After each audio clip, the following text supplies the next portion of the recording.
Amakuru aturuka muri Republika Iharanira Intwaro Rusange ya Kongo aravuga yuko abasoda b'abarundi batatangajwe igitigiri baba baraguye mu gico cy'abagwanyi ba M23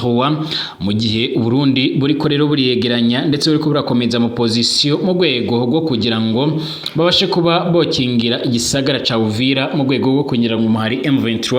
utabasha kuba wosatira icyo gisagara dore ko kibangikanye n'igihugu c'u Burundi na cane nga mu gisagara ca Bujumbura nk'uko amakuru akomeza kugenda atugera bivuga. Igisirikare c'u Burundi nikiragira cyo gitangaza kuri aya makuru, ariko kandi so bwa mbere nga muri Republika Iharanira Intwaro Rusange ya Kongo abasoda b'abarundi bafatiriwe nyene ku mirongo y'imbere ku rugamba cange bagaca barakomereka cange bakapfira, ariko ku ruhande rw'u Burundi bagaca barabigira ibanga ntibagira icyo botangaza canga se icyo bavuga nyene kubigendanye n'ayo makuru nk'uko bikomeza kugenda biravugwa. Amakuru yihuta adafise ivumbi akomeza kugenda aradushika cange aradusumira aravuga yuko n'ubundi mu Burundi bagikomeje gahunda zo kurungika abasoda, ndetse binavugwa yuko bariko baratanga ibigwanisho biremereye cyane kuba ariko baracungera imipaka irahuza Burundi ndetse na Republika Iharanira Intwaro Rusange ya Kongo. Ibiganje n'aba basirikare n'ubundi biragaragaye mu nyuma y'uko mu minsi mike yiheze, ariko aribwo n'ubundi umwari w'abazarendo waragavye ibitero biremereye cyane nga muri Kivu y'Amajyepfo birahitana abanyagihugu benshi abandi barakomereka. Iki gitero cyarabaye inyuma y'ikindi cyarabanje n'ubundi cyaraturukirijwe n'ubundi ngaha muri Bukavu mu nyuma y'uko rero hariko arabera inama iremereye cyane harimo abayobozi ba M23 harimo na Colonel Nanga nk'uko amakuru yoma aratugera bivuga.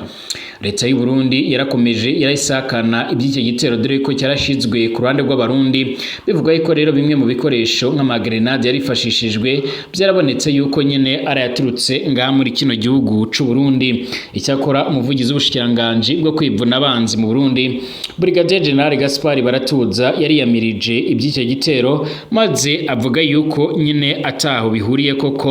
n'ukuri, avuga yuko ingabo z'u Burundi zitabarizwa muri icyo gice zahavuye. Ibigendanye n'ifatwa ry'abarundi nyine bivuga ko baba bafatiwe nga nyine hafi na za Bukavu biravugwa mu gihe n'ubundi haherutse kugabwa icyo gitero kiremereye cyane n'abazarendo, ariko kandi ibyo byose biriko biranavugwa gutyo mu gihe nga muri kino gihugu cacu ciza c'u Burundi mu minsi iheze haravuzwe andi makuru agiye atandukanye yavugaga yuko ingabo z'u Burundi zimwe na zimwe zo zaravanywe n'ubundi muri icyo gihugu ca Republika Iharanira Intwaro Rusange ya Kongo. Icyakora amakuru atugera avuga yuko nyine batigeze baracyura ingabo zayo, ahubwo zimwe na zimwe barazifashije kugira ngo zishike nga ku mupaka urahuza Burundi na Kongo kugira ngo babashe kuba barabira hamwe rero ingene bokingira cyane cyane imbibi zirahuza Burundi na Republika Iharanira Intwaro Rusange ya Kongo. Turagarukana ku yandi makuru aremere cyane akomeje kugenda aravugwa na cane ariko aravugwa ku ngwano iri kirabera mu buseruko bwa Republika Iharanira Intwaro Rusange ya Kongo. Ni ingwano n'ubundi ikomeje kugenda iraba, ndetse bamwe rero mu basesanguzi cyane nk'umwe mu barimu biyigisha ibya politike arakorera muri kaminuza ya Kenya ndetse arakorera n'ubundi no muri Tanzania, yaravuze ko witegereje neza nko muri Kivu y'Amajyepfo uburyo ibintu byifashe cange uburyo strasi ihagaze biboneka yuko atari ibintu biriko birazana amahoro meza, ahubwo ari ibintu biriko biraba bibi cyane kurushaho nk'uko bigaragara. Mwiriwe neza mwese abanywanyi b'ibiganiro byacu abatwumviriza nga kuri nomboresha kure yacu ana yanyu ya Burundi News TV, ndabahaye mwiriwe mwese, ndabahaye nikaze kubakurikira ibiganiro byacu kubatwumviriza muherereye nyine nga mu gihugu cacu ciza c'u Burundi mu gisagara ca Bujumbura, abatwumviriza muri mu bindi bice bimwe na bimwe bigiye bitandukanye, mwese ndabahaye ikaze canke ndabahaye mwiriwe mwese, ndabahaye ikaze kuri mwebwe kandi mubandanya mukurikira amakuru n'ibiganiro byacu na cyane muri mu yandi makaritsiye amwe namwe mu mavire amwe namwe abatwumviriza muri ku mitumba imwe n'imwe, mwese ndabahaye mwiriwe mwese, kaze kuri mwebwe mwese kandi mubandanya mwumviriza ibiganiro byacu muri mu karere k'ibiyaga binini, abatwumviriza nanone muherereye mu bindi bice bimwe na bimwe bigiye bitandukanye mu gihugu cibanyi c'u Rwanda, igihugu cibanyi ca Republika Iharanira Intwaro Rusange ya Kongo, abatwumviriza no muri mu bindi bice bimwe na bimwe bigiye bitandukanye, mwese ndabahaye mwiriwe mwese cange ndabahaye ikaze. Kaze kuri mwebwe kandi mubandanya mukurikira ibiganiro byacu muri ku mugabane w'Uburaya, Asia, Australia, Amerika ndetse n'ahandi hose. Ndabahaye mwiriwe. Arugambira usengaha ibuka gupyonda kwanditse sabone. Ikaze urashaka no gutanga ibyumviro byawe canke igitekerezo cyawe kugira duce turabana nawe gatanu kuri gatanu ucuraba urumviriza amakuru n'ibiganiro byacu. Eka tuatangurire muri kino gihugu cacu ciza c'u Burundi, aho bivugwa yuko ingabo z'u Burundi zoba zaguye n'ubundi mu gico n'ubundi cy'abagwanyi ba M23 nkuko vyoma bigaragara. Amakuru avuga yuko n'ubundi ingabo z'u Burundi aho ziherereye mu gisagara ca Uvira atari mw'intera ndende werekeza ari ingabo z'umuhari M23 nkuko amakuru akomeza kugenda atugera bivuga. Amakuru akomeza kugenda n'ubundi atugera canga akomeza kugenda adushikira muri no mwanya aravuga yuko uko byogenda kose n'ubundi leta y'u Burundi yabashije kuba yo kwinumira mu gihe bivuga yuko rero hariyo imigambi yo kongera kugaya ibitero biremere cyane na cyane ibitero byashoboraga kwibasira n'ubundi gisagara n'ubundi cya Bukavu mu nyuma y'uko giherutse kwigarurirwa n'umuhari wa M23. Iki gisagara kirasa naho rero cyabayemo ibibazo bigiye bitandukanye dore ko kimaze kugabwamo rero ibitero inshuro zishika rero muri zibiri zose, n'igihe harutse kugabwamo ibitero rero harimo inama y'umuhari M23 nkuko bikomeza kugenda bigaragara canke nkuko amakuru akomeza kugenda atugeraho abivuga. Ibi bibaye mu gihe amakuru avuga yuko rero ingabo z'abazarendo zerutse kugaba ibitero biremere cyane nkuko byuma bigaragara bikaza kugwamo abantu bashika kuri 43 mu bice bigenzurwa n'umuhari M23 ku itegeko ry'igisirikare c'u Burundi. N'ubundi amakuru avuga yuko abasirikare b'abarundi baye bagiye kugaba ibindi bitero biremere cyane muri aka gace, ariko baza kugwa mu gico cy'abagwanyi ba M23. Icyakora amakuru avuga yuko nyene nubwo habayeho kurasana ariko kandi hatabaye kurasana umwanya munini bivanye no kuba rero izi ngabo z'abarundi zahise zimanuka amaboko nkuko byoma bigaragara. Iki gitero cyaratumye abantu benshi bongera kwikanga muri bino bice biriko baragenzurwa n'umuhari M23, maze gushika no mwanya akaba ari bwo amakuru yacyo yatanguye kugenda agaragara. Igitero cyaragabwe n'abazarendo mu ijoro ryo kwa gatatu muri randwi iheze hari kwigenekerezo rya gatanu Werurwe 2025 kugeza kwa kane igenekerezo rya gatandatu cyarabereye mu mudugudu wa Tambi nkorero mu birometero 100 mu majyaruguru ya Goma ni muri Kivu y'amajyaruguru. Cyarahitanye abatari bakeya. Amakuru aturuka mu nzego zibanze aravuga yuko igitero cyaragabwe ku mudugudu wa Tambi mu burasirazuba bwa RDC cyarakozwe na Nyatura abazungu, umuhari witwara igisirikare wa Wazarendo ufatikanyije n'ingabo za Kongo FARDC ku mugoroba wo kwa gatatu igenekerezo rya gatandatu nkuko bigaragara. Amakuru aturuka n'ubundi mu nzego z'ubuzima agera kuri radio mpuzamahanga ya France RFI aravuga yuko umubare w'abantu bashika kuri 43 barapfuye mu banyagihugu ukaba ushobora kuzamuka mu gitondo cyo kwa kane hari igenekerezo rya gatandatu nyine imirambo igenekerezo cyo kwa gatandatu Werurwe aho bavuga bati twaragiye tubona imirambo canke ibiziga byatwitswe twaragize ikibazo cyo kubamenya. Ibi bikaba byaravuzwe n'uwarokotse icyo gitero utarigeze aratangaza imyidondoro yiwe. Abantu barahunze baraherutse gusubira mu karere kabo, nibo barahuye niyo sanganya canke n'iryo bara. Benshi mu bahohotewe abagabo n'abagore n'abana nabavanywe mu byabo bari baraherutse gusubira muri kariya gace rero karimo M23. Abagwanyi b'abazarendo rero barateye ngo babashinja gukorana n'abagwanyi bayo. Amakuru rero menshi yo muri ako gace aravuga yuko nyuma barasubiriye mu birindiro byabo mu gace ka Burindi ndetse na Budenderi uherereye n'ubundi nko mu birometero 10.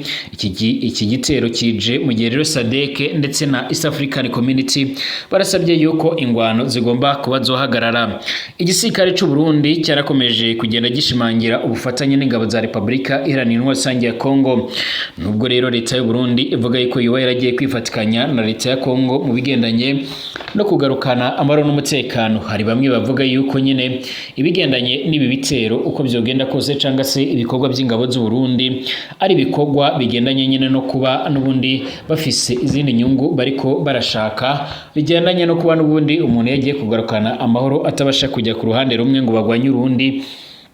ahubwo bose barahuriza hamwe rero mu bikorwa bigendanye no kubungabunga no kugarukana amahoro bagahagarara hagati y'impande zombi nk'uko bizoma bigaragara.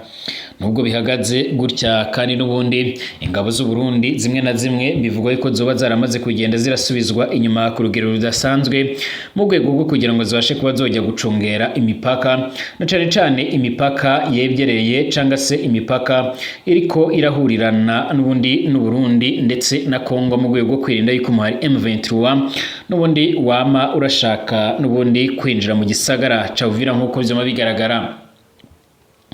Kwigenekerezo G19 ukwezi kwa 2025 nibwo rero mu bimenyesha makuru bigiye bitandukanye yaravuzwe yuko ingabo z'u Burundi zaba ziriko zirataha. Iki gihe binavugwa yuko rero bwana Tshisekedi yo yaragize amakenga mu nyuma yuko yabonaga yuko igisirikare cy'u Burundi gisanzwe kiramufasha gitanguye gutaha. Umuvugizi w'igisirikare cy'u Burundi icyo gihe yarahakanye amakuru avugaga yuko ingabo z'igihugu cy'u Burundi zararungitswe muri Republika Iharanira Rusange ya Kongo n'ubundi mu gufasha igisirikare cy'icyo gihugu guhangana n'umuhari M23 n'ubundi zaba zitangiye gutahukanwa. Itorokanyirizo ry'amakuru n'ubundi ya Reuters, ibiro ntaramakuru by'abongereza Reuters n'ubundi byari byaravuze ko ryarahawe amakuru n'amasoko ane yemeza itahukanwa gize ngabo mu gihe inyeshamba z'umuhari M23 zibandanya zigarurira uturere twinshi nga muri Kivu y'Amajyepfo. Amakuru akavuga yuko bari mu rwego rwo kugira ngo babashe kuba bojya gukingira igisagara ca Uvira. Amakamyo hatari makeya yuzuye ingabo z'u Burundi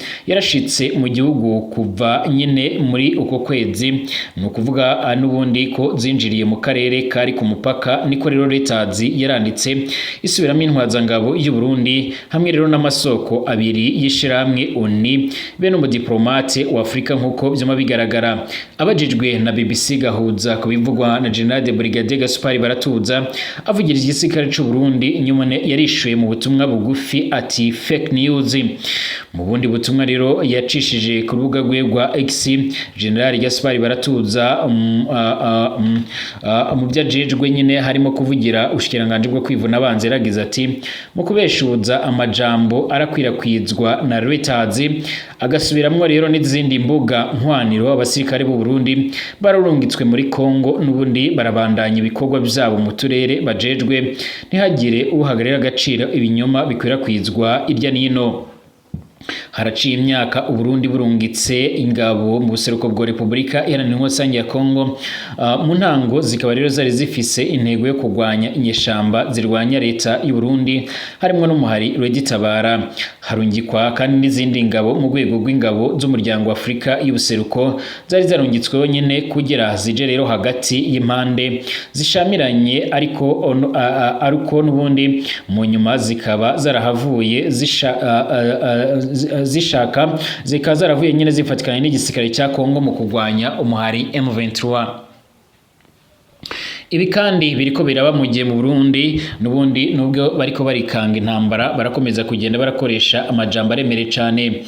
Uzotubyoroga tuzomubyoroga. Aya ni amajambo akazerutse gutangazwa n'umukuru w'igihugu cy'u Burundi Valentin Ndayishimiye yagiriza igihugu cy'abanyi cy'u Rwanda kuva zisubiriye kubyura nyine intambara mu mpera za 2021. Inyeshamba z'umuhari M23 uri mu runani AFC zimaze rero kwigarurira uturere tutari dukeya cyane tw'intara ya Kivu y'Amajyaruguru ndetse na Kivu y'Amajyepfo, aho ziheruka rero kwigarurira umugwa mukuru w'intara ya Kivu y'Epfo Bukavu imisi mike rero inyuma nyuma yuko rero zigarurira igisagara ca Goma uwo mukuru w'intara Kivu ya ruguru. Mu gihe zibandanya zisatira zitera zija rero mu manuko nk'uko byoma bigaragara, amakuru avuga yuko zikomeje kugenda zigarurira ibice bimwe na bimwe bigiye bitandukanye. Ubu zikaba zarigaruriye muri Kivu y'Amajyepfo za Kamanyora, zikigarurira Bukavu ndetse na Kavumu, bikaba biri ku birometero bikeya cyane wegera n'ubundi igisagara cya Uvira nk'uko byoma bigaragara. Amakuru avuga yuko Perezida Felix Tshisekedi n'ubundi nk'uko byoma bigaragara yarari i Rwanda, aherutse kugira uruzinduko i Rwanda mu gihugu ca Angola, aho yabonanye na mugenzi we w'icyo gihugu Joao Lourenço kugira ngo baravugane ku mutekano ubandanya umera nabi cyane ku muvuduko munini cyane mu buseruko bwa Kongo, nk'uko rero biri mu itangazo ry'ibiro by'umukuru w'igihugu ca Angola. Rero baracishije ku rubuga rwa Facebook Kongo iragiriza igihugu c'abanyi c'u Rwanda kari cyo rero nyine ko ari rwo rero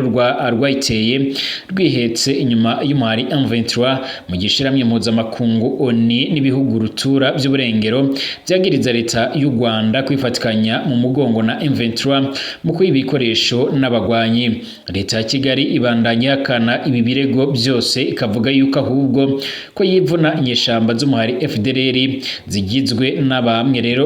zigizwe n'abagirizwa ko rero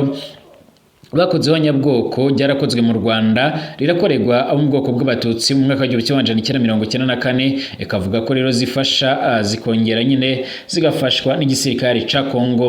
Kongo nayo yiyamiriza ibingibi yagirizwa n'u Rwanda ikavuga ko u Rwanda rwamye gwiheka inyuma y'imihari inyeshamba rushinga mu ntumbero n'ubundi yo kunyaga amabuye y'agaciro yo muri Kongo. Izi ntambara ziramaze gutuma ibihumbi n'ibihumbi by'abanyagihugu bata izabo, aho rero ababa 10,000 bamaze rero guhungira mu Burundi nk'uko rero leta y'icyo gihugu yarutse kubitangaza, biyongera ku bandi barenga 46,000 bamaze imyaka itari mike ya rero baba muri iki gihugu kubera izi ntambara zidahera muri aka karere k'ubuseruko bwa Kongo nk'uko bikomeje kugenda bigaragara. Amakuru akomeza kugenda atugeraho muri uno mwanya akaba ashimangira yuko mu gihe ingwano zikomeza kugenda zibonekeza muri kino gice, bamwe mu basesenguzi bavuga yuko nyine izi ngwano n'ubundi ataho ziri kugana hagaragaza neza yuko bashobora kuba bogera ku mahoro arambye, ahubwo baragaragaza neza yuko izi ngwano zishobora gukomeza gufata indi ntera nk'uko bikomeza kugenda bigaragara. Imigwano hagati y'inyeshamba za M23 n'uruhande rwa leta ya Kongo yarongeye kuvugwa mu mpera z'indwi iheze muri Kivu ya ruguru ndetse na Kivu y'amajyepfo, mu gihe hari imihate yo gushaka amahoro nyine hari n'ibimenyetso ko rero intambara ishobora gukomeza nk'uko inzobere zikomeza kugenda zirabivuga. Iyi ngwano irakomeje kumvikanira muri Kivu y'amajyepfo ndetse umuhari M23 biravugwa yuko uherutse no kwigerura ibindi bice bimwe na bimwe bigiye bitandukanye ngaha muri Kivu y'amajyaruguru ibice by'ingenzi nk'uko radio ya ONU, Radio Okapi yamira bivuga, ikavuga yuko ibyo biriko biraba n'ubundi biteye impungenge mu gihe leta ya Kongo yabuze ayicira ndetse nayimira nk'uko bikomeza kugenda bigaragara. Abagwanyi b'umuhari M23 ugwanya ubutegetsi bwa Repubulika Iharanira Rusange ya Kongo barafashe santere ya Nyabyondo muri teritwari ya Masisi ni muri Kivu y'amajyaruguru. Barafashe Nyabyondo mu nyuma y'ingwano n'ubundi ikomeye cyane bahanganishije n'umuhari wa APCRC ukorana n'ingabo za leta RDC kuva mu gatondo ko kwigenekerezo g'10 ntwarane 2025. Umwe mu bayobozi bo muri segiteri Oso Nyungu iherereyemo rero iyi santere Kipanda Biri yaratangarije ibiro ntaramakuru by'Abongereza Reuters ati M23 yarafashe Nyabyondo kuva saa 5 inyuma y'imigwano ikomeye cyane. Abanyagihugu benshi bo muri ibyo bice rero barahunze ingwano yahabereye nyine barerekeza mu bice bitekanye byo mu burengerazuba birimo rero Kashebere. Nyabyondo iri mu marembo ya teritwari ya Warikare ifatwa nk'ibirindiro bikuriro by'imihari yitwaje ibirwanisho ikorana na leta ya RDC nka NDC ya Shimirai Mwisa wita generali ndetse no mu bindi bice bimwe na bimwe bigiye bitandukanye. Aha kandi hakunze kugaragaramo n'ibindi bice bigiye bitandukanye na cyane cyane ibice byiganjemo n'ubundi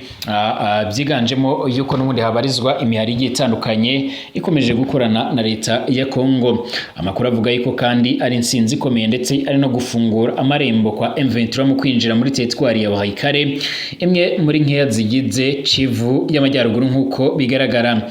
Iyi migwano kandi biravugwa yuko yarabaye mu mvura y'amahindu menshi cyane ndetse yarumvikanyemo ibirwanisho biremereye cyane nk'uko amakuru akomeza kugenda atugera bivuga, ndetse abatari bakeya bakaba bashimangira ndetse bakagaragaza neza yuko iyi ngwano yarabaye yarumvikanyemo imbunda za rutura. Binavuga yuko FARDC yaraje gutanga umusada ariko biza kurangira ingabo zayo ziratsinzwe cyane. Amakuru akomeza kugenda atugera muri uno mwanya aravuga yuko mu gihe M23 yakomeza kwimwa ibiganiro hazakomeza n'ubundi ingwano ndetse bagafata ibisagara bigiye bitandukanye. Kugeza ubu guverinoma ya Repubulika Iharanira Intwaro Rusange ya Kongo yarashyizeho amahera menshi cyane kuzotanga amakuru canga se kuzofata abarimo nka Colonel Nanga wahoze arongoye mu gujejwe gutunganya ndetse gutegura amatora muri Kongo, akaba afatikanyije kandi n'abarimo nka General Sultan Makenga urongoye igisoda ca M23 n'abandi barimo nka Bertrand Bisimwa n'abandi bagiye batandukanye nk'uko bikomeje kugenda bigaragara. Mbashimire, tugaruke mu kanya turabira hamwe ibindi biriko biravugwa.